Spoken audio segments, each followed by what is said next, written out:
नमस्कार दोस्तों, आज हम बात करने जा रहे हैं कि नेक्स्ट चैप्टर यानी कि चैप्टर 5 पृथ्वी के परिमंडल के बारे में।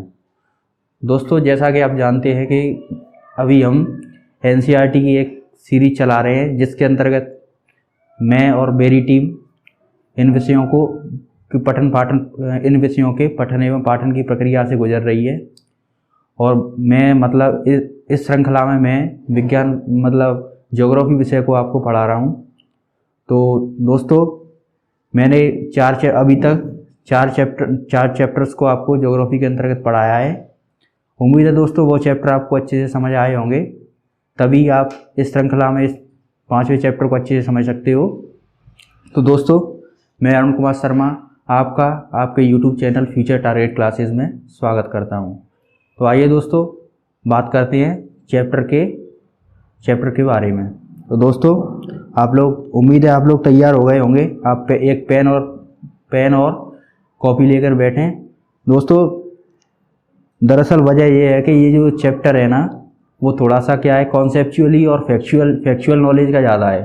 तो दोस्तों, वैसे मैंने अच्छे से अध्ययन किया है इस चैप्टर का और आपके लिए अच्छे से नोट्स तैयार किए हैं। तो आप पेन और कॉपी लेकर बैठ जाइए और इस चैप्टर के जो महत्वपूर्ण फैक्ट्स हैं या महत्वपूर्ण जो कॉन्सेप्ट हैं, जैसे मैं आपको इसको पढ़ाने के दौरान बताता रहूँगा, तो आप उनको नोट करते रहिएगा। ओके फ्रेंड्स, दोस्तों मैं आपसे प्रॉमिस करता हूँ कि इस चैप्टर को मैं आपको बहुत बेहतरी से पढ़ाने का प्रयास करूँगा।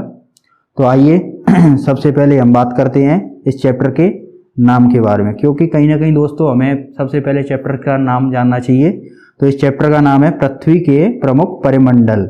जैसा कि दोस्तों पिछले चैप्टर्स मैंने आपको पढ़ाया था कि जो पृथ्वी है एक ग्रह है, तो इसी ग्रह पर हम रहते हैं। तो कहीं ना कहीं जब हम रहते हैं तो इसके बारे में जानना भी हमारे लिए महत्वपूर्ण हो जाता है। तो कहीं ना कहीं ये जो चैप्टर है वो परीक्षा की दृष्टि से भी काफ़ी महत्वपूर्ण है। तो दोस्तों, पृथ्वी के प्रमुख परिमंडल, तो पहले इसका इंट्रोडक्शन लेते हैं दोस्तों। तो पृथ्वी के चारों ओर जितने भी मंडल हैं या पृथ्वी के जितने भी भाग हैं, उनके बारे में हम इस चैप्टर में बारी बारी से अध्ययन करेंगे। तो कहीं ना कहीं दोस्तों, इस चैप्टर के अंतर्गत हम पृथ्वी के परिमंडल जैसे स्थल मंडल है, जल मंडल है और वायुमंडल है। दूसरा कहीं ना कहीं महाद्वीप हैं, महासागर। स्थल मंडल के अंतर्गत ही महाद्वीप हैं, महासागर हैं। इनके बारे में भी बारी बारी से जानने का प्रयास करेंगे। तो दोस्तों आइए सबसे पहले हम बात करते हैं पृथ्वी के बारे में। तो दोस्तों, पृथ्वी क्या है? जैसा कि आप जानते हैं पृथ्वी एक ग्रह है। तो कहीं ना कहीं पृथ्वी एक ग्रह है, तो ये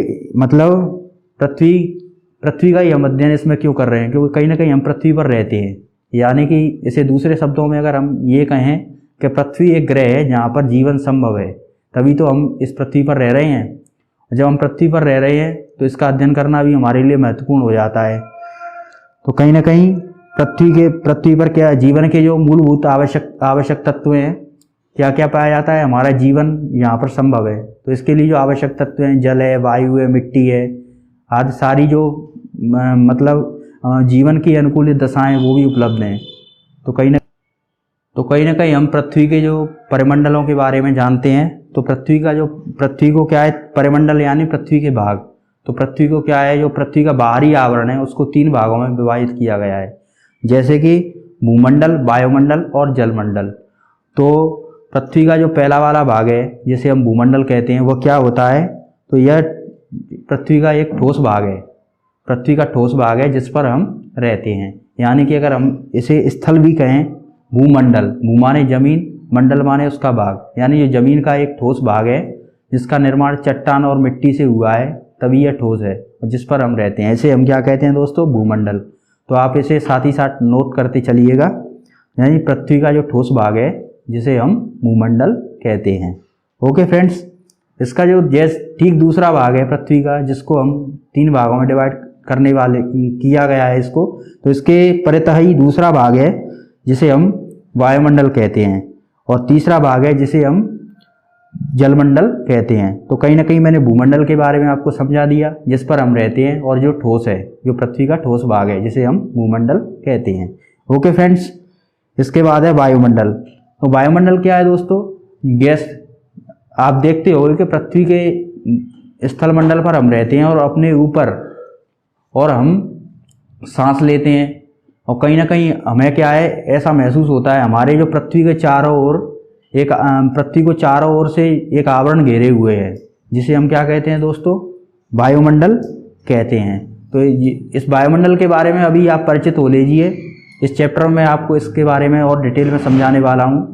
तो मतलब पृथ्वी मतलब एक ऐसा आवरण जो पृथ्वी को चारों ओर से घेरा हुआ है, जिसे हम वायुमंडल कहते हैं। इसमें विभिन्न प्रकार की गैसें पाई जाती हैं। इसमें से एक ऑक्सीजन गैस भी है फ्रेंड्स, जो कि मतलब हमारे जीवन के लिए अत्यंत महत्वपूर्ण है।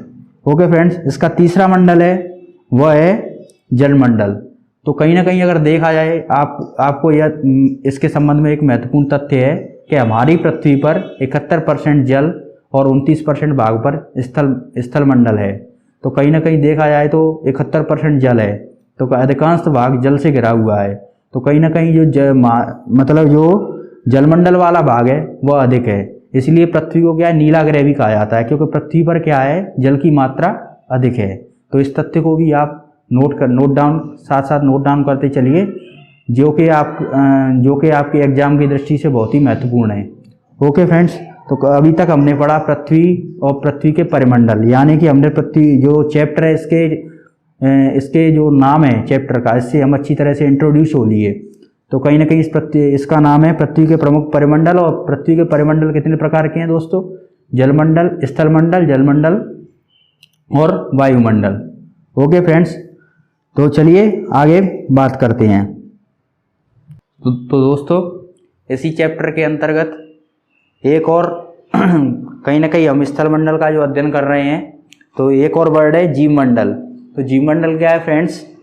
जीवमंडल एक ऐसा सीमित क्षेत्र है जहाँ स्थल, जल, हवा, यानी कि कहीं ना कहीं एक शब्द में कहा जाए तो जीवमंडल यानी जीवों का घिरा हुआ क्षेत्र।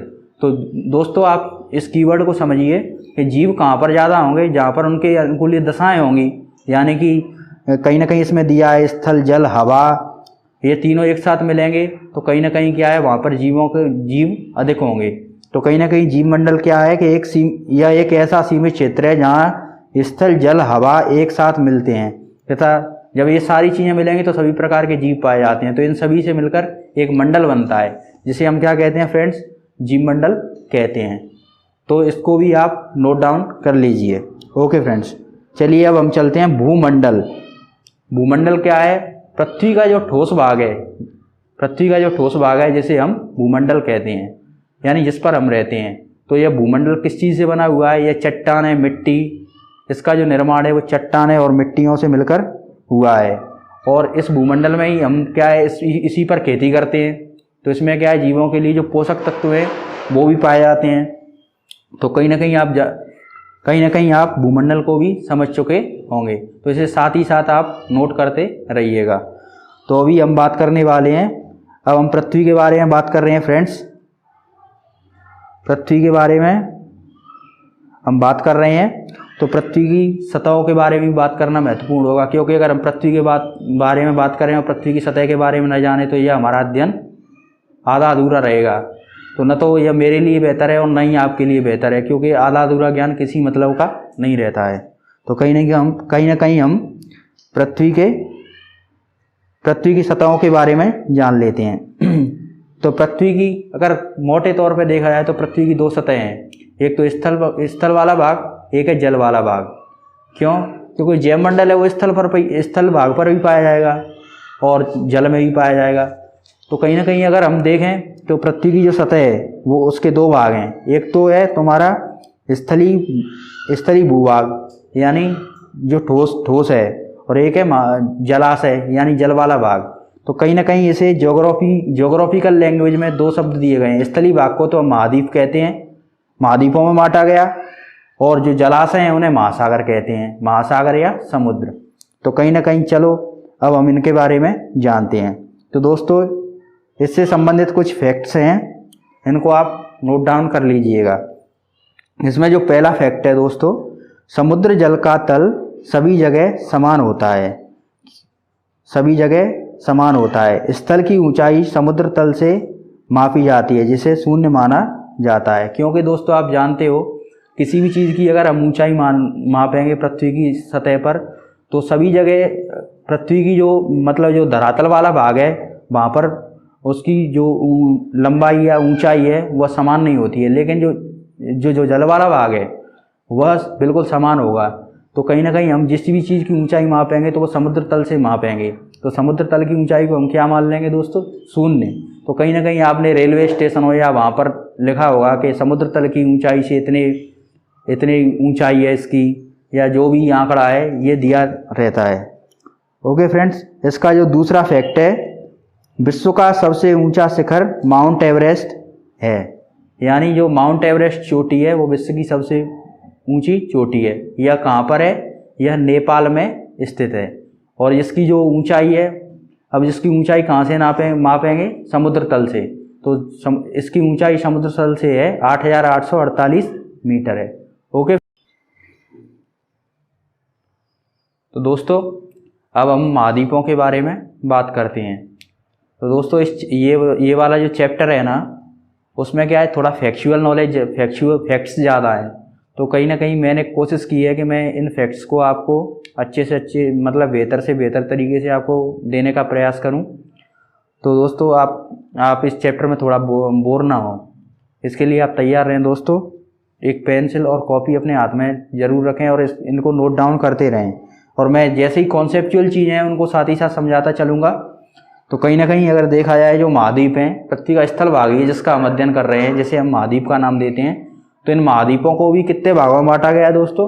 कुल महाद्वीप कितने हैं? तो आप जैसे ही आप मैप को देखेंगे तो आपको देखने को मिलेगा कि हमारी जो पृथ्वी है जिसका स्थल भाग है, इसको महाद्वीप, जिसे हम महाद्वीप कहते हैं, वे उनको 7 भागों में बांटा गया है। तो कहीं ना कहीं इन सात महाद्वीपों को कौन कौन से हैं? तो इन महाद्वीपों का जो नाम रखा गया है ना, वो देशों के नाम पर रखा गया है, कई महाद्वीपों का नाम।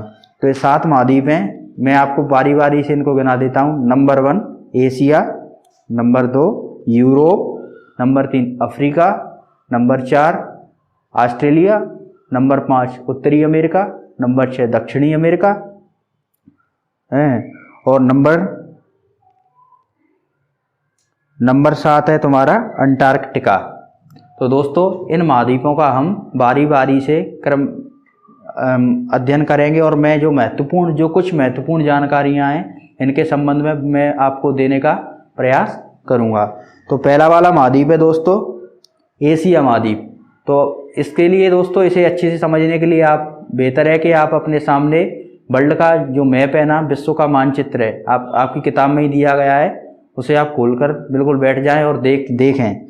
तो इससे क्या होगा कि जैसे ही आप देखेंगे ना, तो इन महाद्वीपों से संबंधित जो महत्वपूर्ण जानकारियां हैं उनको याद रखने में आपको समस्या नहीं होगी और आप इनको अच्छी तरीके से समझ पाएंगे। तो आइए हम बात करते हैं पहले महाद्वीप के बारे में। तो पहले महाद्वीप का नाम है एशिया महाद्वीप। तो जो एशिया महाद्वीप है दोस्तों, ये क्या है? ये एशिया जो महाद्वीप है, आप मैप में देखेंगे दोस्तों, ये सबसे बड़ा महाद्वीप है। यानी ये संसार का सबसे बड़ा महाद्वीप है। तो जब बड़ा महाद्वीप है तो इसमें देश भी ज़्यादा होंगे। तो पृथ्वी के कुल क्षेत्रफल का कौन सा है? ये 1/3 है। अगर हम जैसा दोस्तों पृथ्वी का जो स्थल वाला भाग है, जिसे हम अगर 100% मान लें, तो 33% भाग केवल और केवल एक जो एशिया महाद्वीप है वो कवर करता है। तो ये संसार का सबसे बड़ा महाद्वीप है और यह पृथ्वी का 1/3 भाग है। और जो पूर्वी यह कहाँ स्थित है दोस्तों? यह पूर्वी गोलार्ध में स्थित है। जैसा कि दोस्तों पिछले चैप्टर में मैंने आपको बताया था, ये जो गोलार्ध है, जो विषुवत रेखा है, जो दो भागों में पृथ्वी को बांटती है, जिसे उत्तरी गोलार्ध और दक्षिणी गोलार्ध कहते हैं। तो कहीं ना कहीं ये कहाँ पर स्थित है? उत्तरी गोलार्ध में स्थित है। यानी कर्क रेखा इससे होकर गुजरती है। हमारी जो कर्क रेखा है, जैसे कर्क और मकर 2 रेखाएं होती हैं, जैसा कि आपने पिछले चैप्टर में समझ लिया होगा, तो यहाँ पर मैं आपको इसे विस्तार से समझाने नहीं जा रहा हूँ। केवल मैं यहाँ पर एशिया महाद्वीप के रेफरेंस में इसकी बात कर रहा हूँ। तो जो कर्क रेखा है ना, इससे होकर गुजरती है। तो आप जैसे ही इसको मैप में देखेंगे तो आपको यह वहाँ से गुजरती हुई दिखाई देगी। इसलिए मैंने दोस्तों आपसे पहले ही कहा था कि आप एटलस को, या आपके पास या तो एटलस हो या अपनी किताब हो, कहीं से आप वर्ल्ड मैप ले लें, उसको खोलकर इस चैप्टर को पढ़ें। तो आपके लिए ज़्यादा आसानी होगी। ओके फ्रेंड्स, तो इसकी जो इसके पश्चिम में यानी जो एशिया महाद्वीप है, इसके पश्चिम में यूराल पर्वत है जो इसे यूरोप से अलग करता है। यानी कि यूराल पर्वत है जिसे किससे अलग करता है? यूरोप से। तो यूरोप से एशिया को अलग करने वाला जो पर्वत है इसे हम क्या कहते हैं? यूराल पर्वत। और जब इन दोनों को अगर जोड़ दिया जाता है, यूरोप और एशिया के जो संयुक्त भाग को, जो यूराल पर्वत जोड़ता है, इसके संयुक्त भाग को हम क्या कहते हैं? यूराल पर्वत प्लस एशिया बराबर यूरेशिया। तो इसे हम क्या कहते हैं? यूरोप और एशिया के संयुक्त भाग को यूरेशिया कहते हैं। ओके फ्रेंड्स, तो ये हो गया आपका एशिया महाद्वीप। तो इससे संबंधित जितने भी फैक्ट्स हैं इनको आप यहाँ से नोट डाउन कर लीजिए।